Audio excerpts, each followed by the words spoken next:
Quelles sont tes racines et tes fondations? Alors, je t'explique. Mes racines, on va déjà dire les racines au point de vue implantation géographique. Je suis la seule née à Lyon. Je suis d'origine de part du côté du papa de Valserres, près de Gap, parce que jusqu'à mon arrière-grand-père, c'était des propriétaires viticulteurs. D'accord? Quand les grands-pères est décédé, je crois qu'ils étaient trop 4 ans, j'ai pas trop su là. Mon grand-père à nous avait 1 hectare de terrain à lui de vigne, il avait un fermier, parce que lui était commercial, et il avait racheté la part de la maison de ses parents. Nous sommes allés voir avec Alain. Alain était impressionné par le pressoir d'ailleurs, la maison. Et si tu veux, donc, il y a le côté, tu vas voir, il y a le côté terre. Puis du côté de maman, alors du côté du père de papa, du côté de la mère de mon papa, c'est autre chose.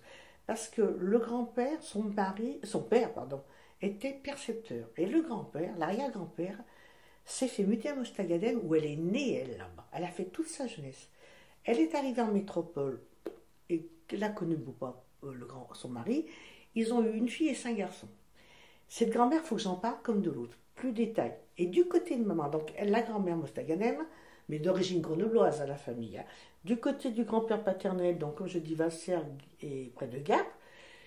Et du côté maman, alors là, pur et haut savoyard de génération, des deux côtés, hein, grand-mère. Alors du côté pareil, maman était la fille d'une famille de propriétaires agricoles. C'était plusieurs frères et sœurs. Et ma grand-mère y était rentrée, parce qu'elle cuisinait très bien, comme intendante. Parce qu'ils étaient 4 frères, je crois, plus des personnes qui venaient. Ils avaient besoin à demeure d'avoir quelqu'un pour l'intendance, la cuisine. Et elle s'est mariée avec le plus jeune des enfants. Hein. Mais c'était de Montagny où est née maman de la Haute-Savoie. Alors là, je peux vous dire que dur. Voilà. Mes origines, elles sont là. La terre. Alors c'est là qu'il faut que je parle des grand-mères. Elles ont eu un rôle. Ces 2 grand-mères ont quitté leur mari. Une avec 6 enfants, une avec 4 enfants. C'est la grand-mère paternelle, elle a quitté son mari. Je pense que le grand-père devait. Alors lui, il ne buvait pas, mais du coup, d'ailleurs. Donc elle, ça a été vite vu. Elle est arrivée à Chambéry parce que sa meilleure amie habitait Chambéry. Et cette grand-mère, donc c'est là qu'elle avait une fille et 5 garçons. Et elle était très fière de dire, moi, tous mes garçons, ils ont un diplôme. Et c'était vrai. J'avais un oncle qui était menuisier ébéniste, qui s'est mis à son compte d'ailleurs. J'avais un autre oncle qui était électricien, qui avait des problèmes, il avait une femme bien malade. Et 3 garçons, dont papa qui était Benjamin, et ses 2 grands frères aînés, les 2 aînés, qui se sont retrouvés donc au petit séminaire. Ils ont fait la primaire, je ne sais pas où, mais sur le petit séminaire. Et c'est allé jusqu'au bac, hein, brevet et bac après. Donc elle était fière d'avoir. Il y a de quoi, hein. Mais je pense qu'intellectuellement, elle ne devait pas. Et elle a été chef caissière aux Dames de France à Chambéry. Donc, et maman, pareil, la grand-mère maternelle, 4 gosses. Elle était rentrée dans cette famille d'agriculteurs, là, propriétaires. Mais le grand-père, il buvait. Ouh, ça n'a pas été. Hein. Elle l'a quitté, elle est arrivée à Rumilly. Pourquoi? Et qu'est-ce qu'elle a fait, la grand-mère maternelle? Elle a pris un café qui s'appelait le Café des Sports à Rumilly. Comme elle cuisinait bien, elle faisait la cuisine. Et ma tante, la sœur aînée de maman, faisait le service. Elle n'était pas faite du tout pour ça, la sœur, mais c'est pas grave. C'est comme ça qu'elle a pu connaître son mari, qui était aux impôts, qui est devenu après, pas Rumilly, mais en Ardèche, percepteur et tout. Et alors, ma maman, elle était petite, tout ça, et la grand-mère, elle avait quitté son mari, mais elle avait fait la connaissance de son autre mari, vieux garçon, qui venait tous les jours manger chez la grand-mère au Café des Sports.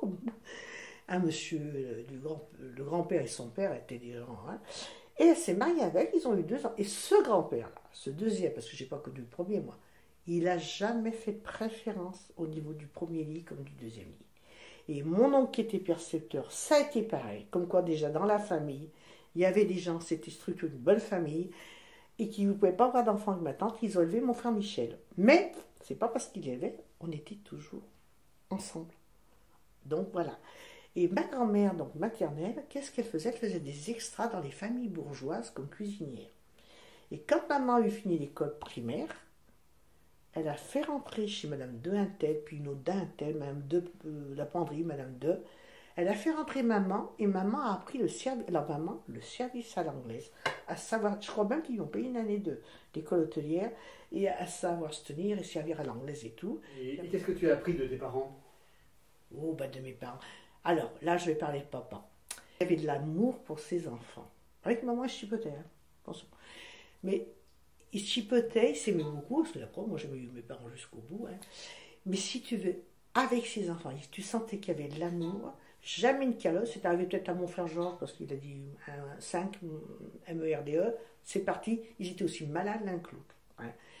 Mais c'était un père qui était avant-gardiste. Comme il avait fait des études déjà, il avait un bon bagage.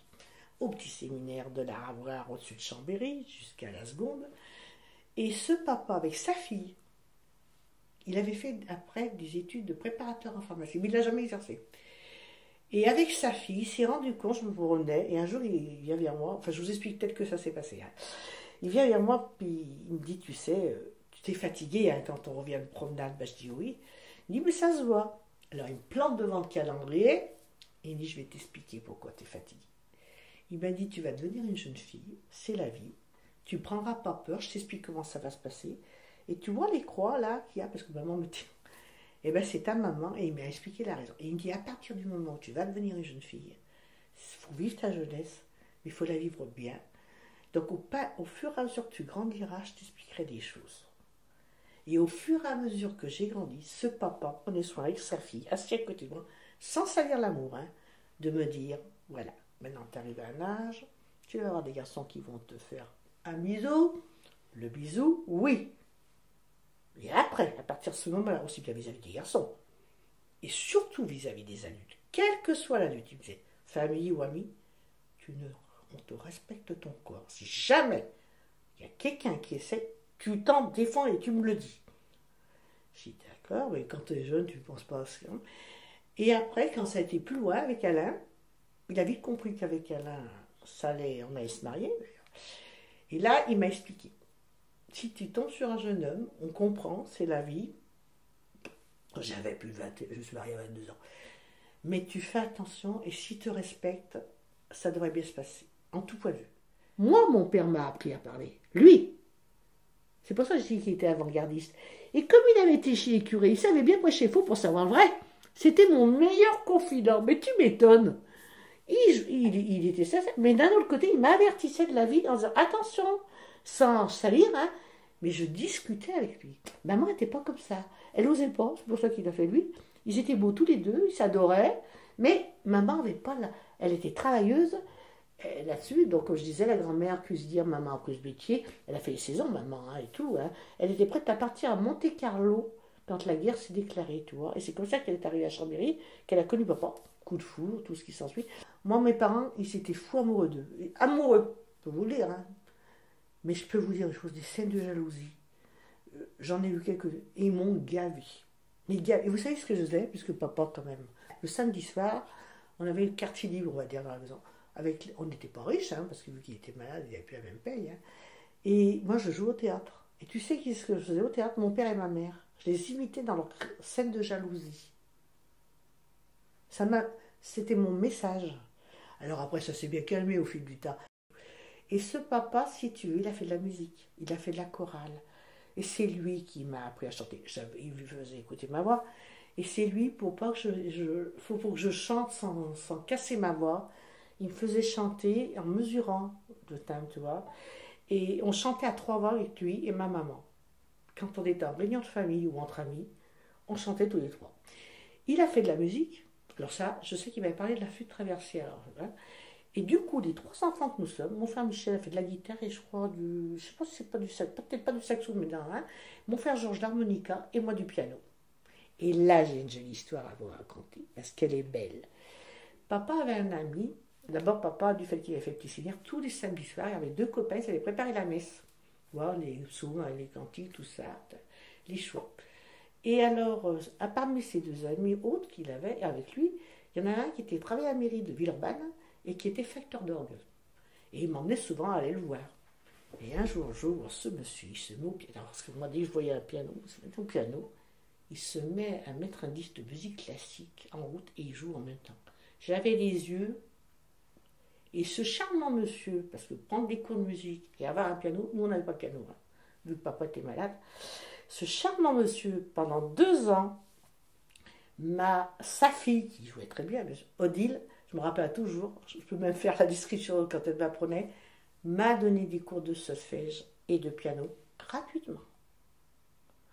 Alors là-dessus, j'ai été gâtée, d'où, alors bien sûr après je n'avais pas de piano à la maison, mais c'était pas après ce que j'ai fait, J'en avais parlé à une de mes institutrices, j'étais en primaire, hein, en CM1 peut-être, qui jouait de la musique avec l'harmonium, tu vois.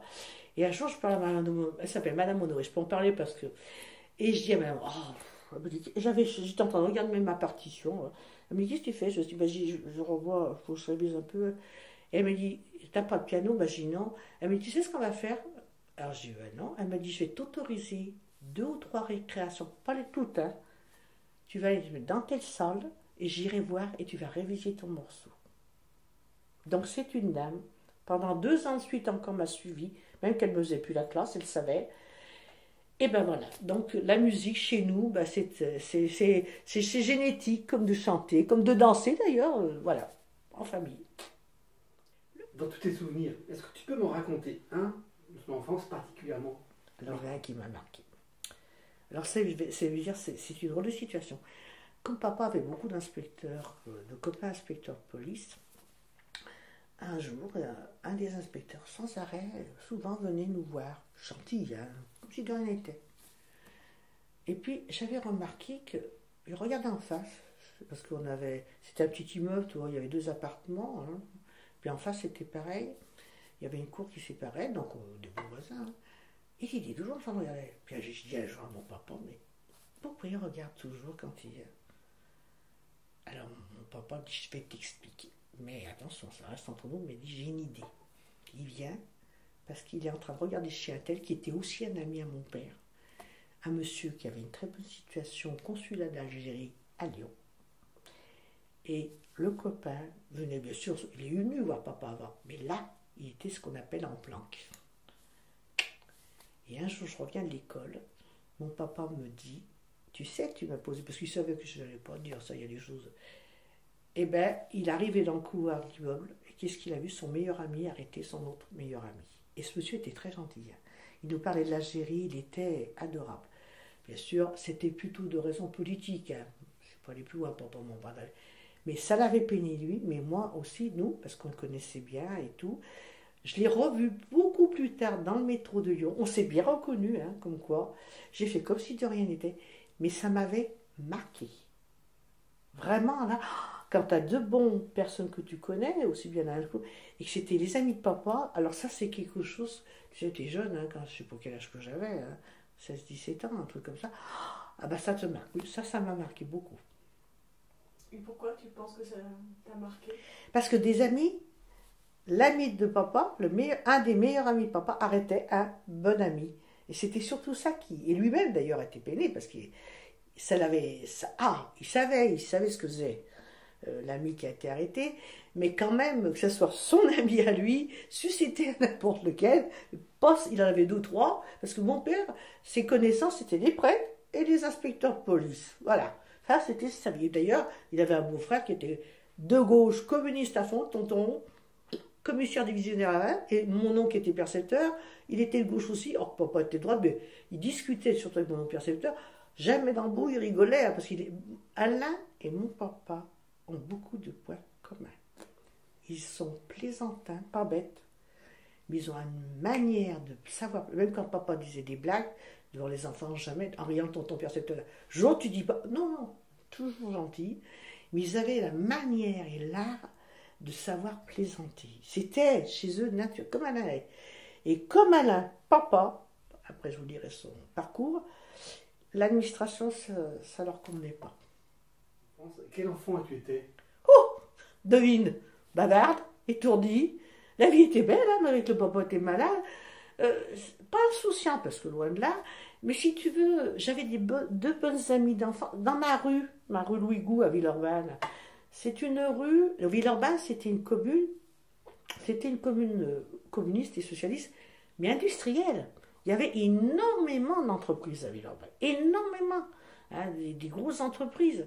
Alors, quand tu as affaire à des entreprises, tu as affaire à des ouvriers. Et il y avait beaucoup d'immigrants qui nous arrivaient, espagnols, polonais, italiens et autres. Le papa, pendant le temps qu'il a été malade, pendant au moins 11 ans, sans mentir, il s'est consacré à ces gens-là. Il leur remplissait tous leurs papiers. Il partait à la préfecture, leur faire la carte de séjour. Il a connu énormément de monde. Il avait des copains inspecteurs, des curés, on en avait à la maison. C'était normal, on ne peut pas s'en passer. Hein. Mais des gens gentils, vraiment sensationnels. Et si tu veux, quand il est décédé, c'était une grande église, elle était archi pleine. Pour mes frères et moi-même, j'ai regretté pas prévoir le cahier de condoléances, mais il fallait voir le monde qu'il y avait, les fleurs qu'on a reçues, malgré son défaut, mais il avait cette qualité d'aller aider. Et les gens nous l'ont bien rendu, hein, parce que ces gens-là, moi j'étais... Et puis on ne les dédigrait pas chez nous, hein, mais ils te remerciaient avec un petit repas qui te faisait espagnol. Même les premiers maghrébins, hein, c'était pas des gens qui disaient... Pareil, le couscous, je l'avais connu jeune, moi, tout ça. Et quand je me suis mariée avec Alain, tu me croiras, si tu veux, il était décédé, parce qu'il est mort trois mois avant, il m'avait dit, tu sais, c'est moi qui ai vu la dernière fois en vie, il m'a dit, tu te maries très vite. Je te le dis, c'était prévu. Même si je suis plus là, parce que ta maman ne te lâchera pas. Il avait raison. Maman, quand je me suis mariée, elle pleurait. On aurait dit que les frères étaient... Et si tu veux... ces gens-là, alors là je les remercie tous, ça, aussi bien ses amis, les amis, c'est des gens, ils ont fait une collecte dans le quartier, tu sais, tu avais des cafés épiceries, même comptoir, il y avait 2 grosses collectes qui s'étaient faites, qu'on ne savait pas, hein, pour un robot Charlotte d'un côté et un robot Marie de l'autre. Tous les commerçants m'avaient fait un cadeau, et j'avoue, je ne m'y attendais pas, parce que chez nous, d'abord, il fallait dire bonjour, merci, ça mes parents. Quand les amis voulaient m'offrir un cadeau, ils disaient à la librairie, vous lui achetez un livre, parce que j'aimais bien lire, comme lui aimait lire, tout ça. Vous lui achetez un livre, hein, il n'y avait pas de bonbons ni rien, mais c'était des gens, écoute, qu'est-ce qu'ils étaient reconnaissants quand on voit ce qui se passe maintenant, quand même, ça pour en parler. Quand tu as eu de la chance d'avoir tout un tas de monde autour, famille, du côté de maman, amis de papa, les patrons de même mon papa qui avait arrêté de travailler, c'était un ami son patron, c'était ses amis, et un des deux m'a suivi, même elle l'a connu, enfin, c'est des gens qui nous ont suivis, voilà. Grâce à papa, déjà entre autres, et puis voilà. Donc ça, je tiens à être reconnaissante. Quel était ton rapport avec... Tu avais des frères et sœurs? Oui, j'ai 2 grands frères. Quel était ton rapport avec eux? Alors, celui qui n'a pas été avec nous, mais comme on avait quand même une vie de famille, Michel, la petite sœur, et Georges aussi. Mais alors, ce qui était marrant, c'est que Michel, lui, c'est un garçon, il était beau garçon comme mon papa était. Georges aussi, un brun, un blond, c'est pas la question. Mais Georges, il était très introverti. Georges, il rougissait pour rien. Et quand je parlais de Georges à mon frère Michel qui est malheureusement décédé, je disais Georges, c'est le plus sensible des 3. Et Georges, quand je discutais avec lui, j'ai eu discuté sur nos parents surtout, il n'y avait jamais de critique. C'était nos parents. Moi, je disais, ouais, bon, quand même, papa, il aurait été un peu plus sérieux, il n'aurait pas été malade comme ça. Ah, mais c'était son père, il ne fallait pas critiquer. Parce qu'aussi, on avait un bon rapport avec papa, de ce côté-là, faux. Mais quand même, Georges, non, c'était le plus... Mais alors, qu'est-ce qu'il a pu m'embêter? Je vous explique. Quand j'étais au cours préparatoire, ça faut que je vous la raconte parce qu'elle est pas mal. Donc on avait une enseignante, elle n'aimait que les enfants qui marchaient bien. J'en étais pas une, donc j'ai redoublé mon cours préparatoire. J'ai été contente parce que c'était cette fameuse Madame Honoré que j'ai eue, là, qui jouait le piano, qui m'avait récupéré et j'ai jamais redoublé. Hein. Après j'ai suivi. Et 2 ans après, j'apprends qu'à cause des parents d'élèves, elle était partie ailleurs, cette méchante femme. Parce que tu sais qu'elle était dure, avec des copines qui portaient le bonnet d'âne à la récréation. Hein. Moi, j'ai évité, hein, mais... Hein. Donc, tu te rends compte, à l'époque, qu'il soit sévère avec nous, parce qu'on avait le respect de l'enseignant, hein, mais aller mettre un enfant qui a déjà des difficultés, qui a de la peine à apprendre, tu lui colles la monnaie d'âne, parce que toi, l'enseignant, une enseignante, c'est comme de tout. Son rôle le plus beau, c'est de sortir du bas pour faire monter en haut. C'est ça le rôle d'une enseignante. Là, elle a gagné. Celle qui a de la facilité, tant mieux. Celle qui arrive à s'en sortir, tant mieux. Mais celle, la pauvre, qui est au fond du trou, là. Alors moi, elle m'a fait redoubler. Hein. Elle m'a fait redoubler, j'étais petite. Et mon frère Georges, lui, il était en CM2 quand j'étais au cours préparatoire. Hein. Donc il allait me chercher à la sortie de l'école. Et elle, oh, j'arrivais, tirais l'oreille. Toute la nanana, ça avait grand bien. Enfin, oh là là, il a été vu. Mais bon, je n'en veux pas. Hein, parce qu'ils avaient parents. Vous lui passez tout. Bon, ben, voilà, c'était comme ça. Mais ça n'empêche pas que je l'aime bien. Hein. Mais on était 3 caractères, 3 différents. Mais quand même, avec le frère aîné, c'est marrant. Avec qui on n'a pas vécu tout le temps, donc on a bien vécu. Mais j'étais plus proche de Michel que Georges. Parce qu'il me taquinait, comme Alain aussi, il me taquine. Hein. Donc, avec mes frères, mais quand même, quand je me suis mariée, hein, la petite sœur d'un coup elle grandissait ben ils étaient tout attendris, en plus on avait perdu le papa, hein. Mais c'est vrai que c'est marrant, les frères, c'est eux, ils avaient 18 mois d'écart, puis ils étaient tout le temps en vacances. La grand-mère maternelle recevait tous ses trois grands-neveux de petits-enfants, 42 à 43, 42, 41, 42, 40. En vacances, tous les trois, elle les avait que pour elle au mois de juillet. Après, Georges restait plus longtemps, comme papa était malade, tout ça.